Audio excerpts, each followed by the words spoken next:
Good morning everyone. बच्चों, आज हम कर रहे हैं क्लास 11 का चैप्टर 3 ट्रिग्नोमेट्रिक फंक्शन और क्वेश्चन नंबर 3 ऑफ एक्सरसाइज 3.1। देखिए क्वेश्चन कह रहा है बच्चों, a wheel makes 360 revolution in 1 minute. Through how many radians does it turn in 1 second. वो बोल रहा है एक व्हील है जो 1 मिनट में 360 रिवॉल्यूशन कर लेता है, मतलब 1 मिनट में 360 चक्कर मार लेता है। ठीक है, अब क्लॉकवाइज या एंटी क्लॉकवाइज ये नहीं बोला है उसने। उसने बोला कि 360 चक्कर मार लेता है। ठीक है, जैसे एक टायर है तो 360 बार घूम जाएगा, मतलब 1 मिनट में। तो बोल रहा है आप ये बताइए कि वो 1 सेकेंड में जो घूमेगा, जितना भी एंगल वो बनाएगा, उसको रेडियंस में आपको बदलना है। ठीक है, तो यहाँ पर दे रहा है 1 मिनट के लिए और बात पूछ रहा है हमसे 1 सेकेंड के लिए। तो सबसे पहले तो बच्चों हम इस रिवॉल्यूशन को सेकेंड में बदल देते हैं। ओके, जैसे 1 मिनट में कितना रिवॉल्यूशन करता है? 360 रिवॉल्यूशन। 1 मिनट मतलब 60 सेकेंड्स होता है, यानी 60 सेकेंड में वो 360 रिवॉल्यूशन करता है। तो यहां से 1 सेकेंड में कितना करेगा revolution? 1 second is equal to 360 upon 60। तो 1 सेकेंड में वो 6 चक्कर लगाएगा। ठीक है, वो जो टायर है वो 1 सेकेंड में 6 बार घूम रहा होगा। तो 6 बार घूम रहा होगा, मतलब एक पूरा चक्कर बच्चों कितने डिग्री का होता है? आपको याद होगा, हम बोलते हैं अगर ये मान लीजिए ये टायर है, इस टायर का मैं इस एंड की बात करूं, इस पॉइंट की बात करूं, तो एक पूरा चक्कर तभी कहलाएगा जब ये वापस अपनी पोजीशन पे आएगा। और एक चक्कर में टोटल कितने डिग्री होते हैं? 360 डिग्री। ठीक है, तो मतलब 1 रिवॉल्यूशन इज इक्वल टू कितना डिग्री होता है? 360 डिग्री होता है। एक कंप्लीट 360 डिग्री के बराबर होता है। और हमें पता है डिग्री और रेडियन का रिलेशन 180 डिग्री याद है आपको? स्ट्रेट लाइन के लिए 180 डिग्री को हम क्या कहते थे? Pi radian. तो 180 डिग्री में पाई रेडियन होते हैं। ठीक है, तो मुझे डिग्री को रेडियन में बदलना है। तो 1 डिग्री में कितना रेडियन हो जाएगा? Pi by 180 radian. तो 360 डिग्री में कितना हो जाएगा बच्चों? अभी किस में बदल जाएगा? रेडियन में। तो कितना हो जाएगा? 2 टाइम्स। तो 1 रिवॉल्यूशन में असल में वो जो टायर है वो डिग्री के हिसाब से तो 360 डिग्री घूमता है, लेकिन रेडियन के हिसाब से वो 2 पाई रेडियन घूमता है, मतलब 2 पाई रेडियन एंगल वो कवर करता है। ओके, तो जब एक रिवॉल्यूशन में 2 पाई रेडियन है तो उसने हमसे पूछा था 1 सेकंड में कितना रेडियन कवर करता है। आप देखिए टोटल कितने चक्कर लगा रहा था वो? 6 चक्कर लगा रहा था। 1 सेकंड में 6 चक्कर लगा रहा था और एक चक्कर में 2 पाई कर रहा था। तो 1 सेकेंड इज इक्वल्स टू कितना? 6 revolution. 1 revolution is equals to 2 pi radian. अब एक रिवॉल्यूशन में 2 पाई रेडियन है तो 6 रिवॉल्यूशन में कितना हो जाएगा? 6 into 2 pi is equals to 12 pi radian. Okay, तो क्वेश्चन आपको समझ में आ गया बच्चों? बिल्कुल सिंपल है, आपको बस कॉन्सेप्ट पे फोकस करना है। देखिए ये वो बोल रहा है कि 360 रिवॉल्यूशन करता है 1 मिनट में कवर ना, तो 1 मिनट में मतलब 360 चक्कर घूमता है। वो पूछ रहा है 1 सेकंड के लिए, तो पहले यहाँ से तो सेकंड की वैल्यू निकालो। तो हमने निकाला 1 सेकंड में वो 6 चक्कर लगाता है। फिर हमने फाइंड किया कि एक चक्कर में वो 2 पाई रेडियन कवर करता है। अब आप इसको जनरल वैसे भी समझ सकते हैं। देखिए भाई एक चक्कर में 360 डिग्री, और 360 डिग्री में कितने पाई रेडियन होंगे? मतलब 180 180 के 2 पेयर बनेंगे, तो पाई पाई यानी 2 पाई हो जाएगा। तो 360 में 2 पाई, तो एक चक्कर में 2 पाई रेडियन घूमता है, तो 12 6 चक्कर में कितना घूमेगा? 12 पाई रेडियन, है ना? ऐसे भी कर सकते हैं। ठीक है, अब करते हैं नेक्स्ट क्वेश्चन, क्वेश्चन नंबर 4।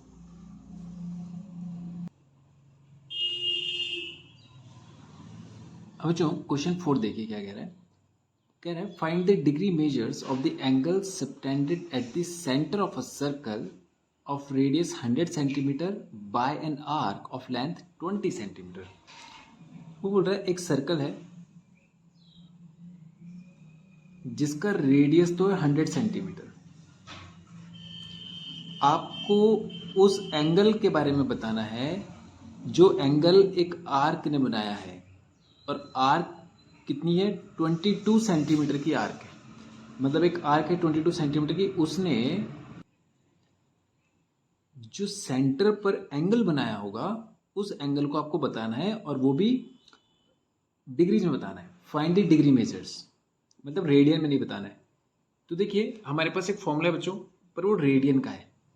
अगर आपको कोई एंगल बताना हो तो याद होगा आपको, थीटा इज इक्वल टू होता है length of arc upon radius of circle. तो लेंथ ऑफ आर्क कितना था हमारे पास? 22, और रेडियस कितना था? 100 सेंटीमीटर।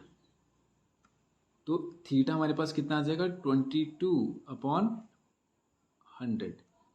ठीक है, ये तो आ गया हमारे पास थीटा का वो वैल्यू जो रेडियन में मेजर होता है।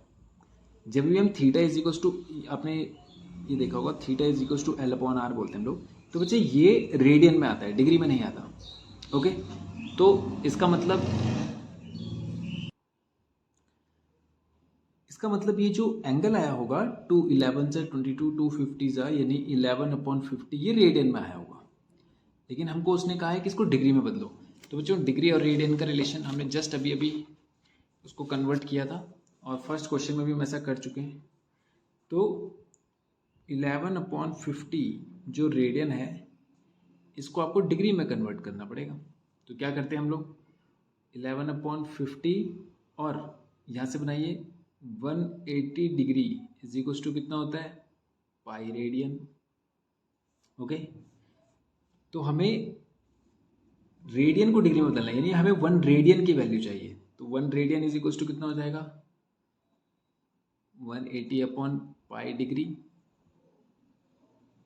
ओके, तो इसका मतलब इसको अगर हमें डिग्री में बदलना है तो इसको करना पड़ेगा 180 अपॉन पाई। और क्वेश्चन में गिवन था कि पाई की वैल्यू आपको 22.7 रखनी है। तो कितना हो जाएगा? 11 अपॉन 50 मल्टीप्लाई बाय 180 अपॉन 22, और अपॉन का 7 चला जाएगा ऊपर, 0 से 0 कैंसिल हुआ।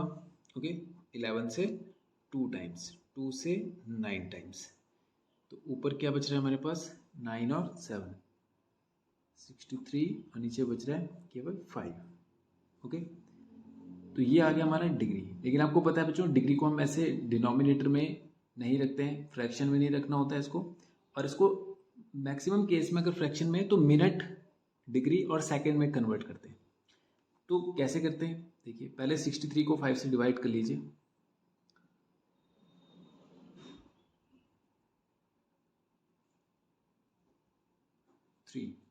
तो यानी इसको हम ऐसा लिख सकते हैं 12 होल 3 अपॉन 5 डिग्री। ठीक है, अब इसमें से 12 डिग्री को अलग कर लेते हैं और 3 अपॉन 5 डिग्री को अलग कर लेते हैं। अब ये 3 अपॉन 5 डिग्री है, हमें फिर से पता है रिलेशन, 1 डिग्री में होते हैं 60 मिनट। ठीक है, तो यहाँ पर 12 डिग्री प्लस 3 अपॉन 5 को हम मिनट में बदलेंगे तो 60 से मल्टीप्लाई करेंगे, कितना हो जाएगा? 5 12 60, तो ये आ जाएगा 12 डिग्री और 12 3 36 मिनट। ये ठीक है बच्चों, अब करते हैं क्वेश्चन नंबर 5। क्वेश्चन कह रहा है in a circle of diameter 40 centimetre, एक सर्कल है जिसका डायमीटर आपको दे दिया गया है कितना? 40 सेंटीमीटर।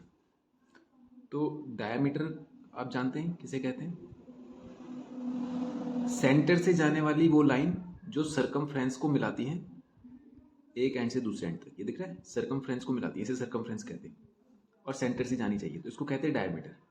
और रेडियस किसे कहते हैं? सेंटर से सर्कमफ्रेंस को मिलाने वाली लाइन को रेडियस कहते हैं। सेंटर से सर्कमफ्रेंस को मिलाने वाली लाइन रेडियस होती है। तो आप देख रहे हैं एक डायामीटर में 2 रेडियस हो गए, एक तो इधर वाला और एक इधर वाला। ठीक है, तो ये भी यहाँ से यहाँ तक आर है और यहाँ से यहाँ तक ये भी r है। ओके, तो इसका मतलब डायमीटर उन्होंने बोला है कितना है, 40 सेंटीमीटर, यानी कि पूरा का पूरा कितना है 40, और हमने बोला इसमें दो रेडियस होते हैं, तो मतलब दोनों बराबर ही होंगे, रेडियस है तो मतलब रेडियस कितना हो जाएगा 20 सेंटीमीटर, यानी डायमीटर का जो आधा होता है वो होता है हमारा रेडियस। ओके, फिर क्वेश्चन आगे कहता है the length of a cord is 20 centimetre. इस पर एक कॉर्ड हमने डाली बच्चों, कॉर्ड हमने ड्रॉ करी, कॉर्ड कहते हैं ये लाइन कॉर्ड कहलाती है, यानी ये दिख रहा है आपको एक सीधी लाइन सरकमफ्रेंस को मिला रही है जो इस एंड से दूसरे एंड तक, ये इसे कॉर्ड कहते हैं। तो डायमीटर भी एक कॉर्ड ही है और सबसे लंबी कॉर्ड है, वो किसी सर्कल की सबसे लंबी कॉर्ड डायमीटर ही होती है। तो वैसे एक कॉर्ड है जिसको बोला है कि वो 20 सेंटीमीटर की है। Okay,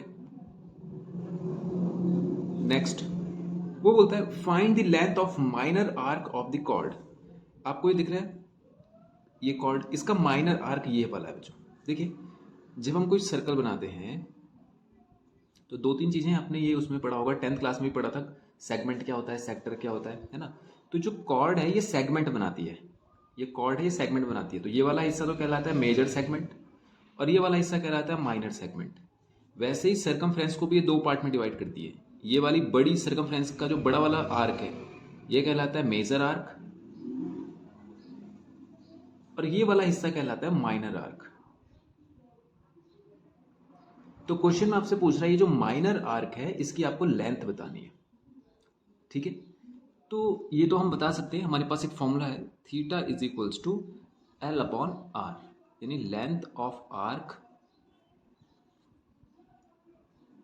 upon radius of circle. अब जो लेंथ ऑफ आर्क हम बता देंगे, रेडियस हमें पता है, थीटा नहीं पता लेकिन, तो इसका मतलब इस फॉर्मूले में दो वैल्यूज हमें नहीं पता, केवल एक ही वैल्यू पता है। तो हम लेंथ ऑफ आर्क निकालने के लिए एक वैल्यू, दो वैल्यूज हमारे पास होनी चाहिए, एक है एक और होनी चाहिए। तो क्या आप थीटा निकाल सकते हैं यहां से?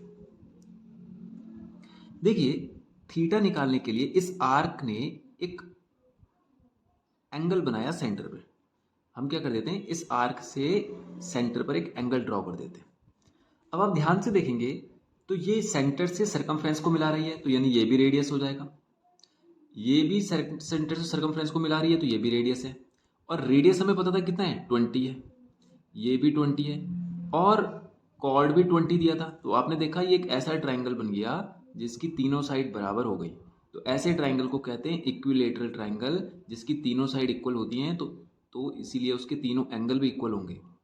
और ट्राइंगल के तीनों एंगल का सम कितना होता है 180, इसको तीन बराबर हिस्सों में बांटो तो कितना हो जाएगा 60, यानी ये वाला जो एंगल है ये कितना आ गया हमारे पास 60 डिग्री, ठीक है। तो यानी हमारे पास थीटा भी आ गया। लेकिन एक समस्या बच्चों, ये जो थीटा आया ये इक्विलेटरल ट्राइंगल का आया जिसे डिग्रीज में हम मेजर करते हैं। लेकिन अगर आपको आर के से एंगल बनाना था और ये फॉर्मूला लगाना है तो वहां पर थीटा रेडियन में होना चाहिए। तो इसका मतलब हम डिग्री को पहले किस में चेंज करेंगे, रेडियन में। तो आपको डिग्री और रेडियन का रिलेशन पता है, 180 डिग्री में होते हैं पाई रेडियन, ठीक है। तो हमें 1 डिग्री का हमें किस में बदलना है, इसको रेडियन में बदलना है। तो हमें यहाँ पे 1 रेडियन का वैल्यू चाहिए, तो 1 रेडियन इज इक्वल 1 डिग्री का वैल्यू चाहिए, तो 1 डिग्री इज इक्वल टू कितना हो जाएगा पाई बाय 180 रेडियन, ठीक है। तो जब हमें 1 डिग्री का वैल्यू पता है तो 60 डिग्री में कितने रेडियन हो जाएंगे इंटू पाई बाय 180, ठीक है। तो 6 3 18, तो यानी कितना हो जाएगा पाई बाय 3, यानी एंगल हमारे पास कितना आ गया पाई बाय 3, यानी ये जो 60 डिग्री था हमारे पास, इसको जब हम रेडियन में मेजर करेंगे तो ये क्या बन जाएगा हमारे पास पाई बाय 3। ओके, अब ये हमारे पास थीटा आ चुका है, थीटा का वैल्यू हमें पता चल गया। अब हम इस फॉर्मूले में उसको रख देंगे theta is equal to L upon R करके। ओके, तो थीटा का वैल्यू कितना हो गया pi by 3, length of arc हमें फाइंड करना है और रेडियस हमारे पास था 20। एल को अकेला करेंगे, 20 को इधर भेजेंगे, तो 20 ऊपर चला जाएगा पाई के साथ, 3 नीचे ही रहेगा, ये हो जाएगा हमारा लेंथ ऑफ आर्क। तो ये हो जाएगा 20 पाई बाय 3 सेंटीमीटर। ओके, ये हो गया हमारा फाइनल आंसर क्वेश्चन नंबर 5 का। ओके, तो ठीक है बच्चों, ये हो गए हमारे क्वेश्चन आज हमने किए क्वेश्चन नंबर 4 एंड 5। अब नेक्स्ट वीडियो में करेंगे हम लोग क्वेश्चन नंबर 6। Thank you.